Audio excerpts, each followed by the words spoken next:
સરહદી લખપત તાલુકામાં તીર્થધામો, નારાયણ સરોવર અને માતાના મઢ સહિત 6 ગ્રામ પંચાયતમાં ચૂંટણી યોજાશે, જેમાં બરંદા, નાની વિરાણી, દોલતપર, કોટડા મઢનો સમાવેશ થાય છે. આ ગ્રામ પંચાયતોમાં હવે વહીવટના શાસનનો અંત આવશે. તીર્થધામ માતાના મઢ ગામે 8 વોર્ડમાં કુલ 2500ની વસ્તીમાં 1700 જેટલા મતદારો છે. આ વખતે સરપંચ પદનું રોટેશન બક્ષી પંચ સામાન્ય છે, ત્યારે એક પેનલ ટુ પેનલ ચૂંટણી જંગ જામશે તે નક્કી છે.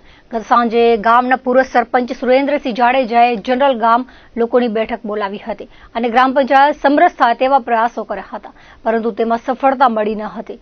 સરપંચ પદે આ વખતે જાગરિયા જ્ઞાતિમાંથી ખેતાભાઈ ગાભાભાઈ જાગરિયા તથા કાસમભાઈ કુંભાર વચ્ચે ચૂંટણી જંગ જામશે તે નક્કી છે. સુરેન્દ્રસિંહ જાડેજાએ કહ્યું હતું કે ગામની કોમી એકતા જળવાઈ રહે અને મનદુખ ન થાય તે માટે મેં પ્રયાસો કર્યા હતા સમરસ માટે, પરંતુ તે વિફળ નીવડ્યા હતા.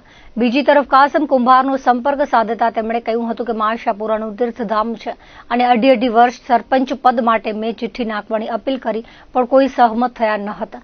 નારાયણ સરોવરમાં ગ્રામ પંચાયતની ચૂંટણીમાં સરપંચ પદ અનુસૂચિત જનજાતિનું રોટેશન છે, એટલે સરપંચ પદ ખાલી રહેશે અને ઉપસરપંચ પદેથી સરપંચનો વહીવટ ચલાવે તેવા સંજોગો ઉભા થયા છે.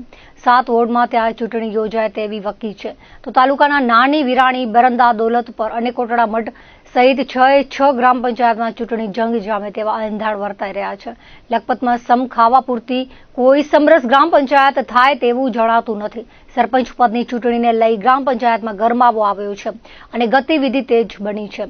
મામલતદાર કચેરી, તાલુકા પંચાયત કચેરી ખાતે પણ લોકો ફોર્મ અને મટીરીયલ લેવા જાણકારી મેળવવામાં આવી રહી છે.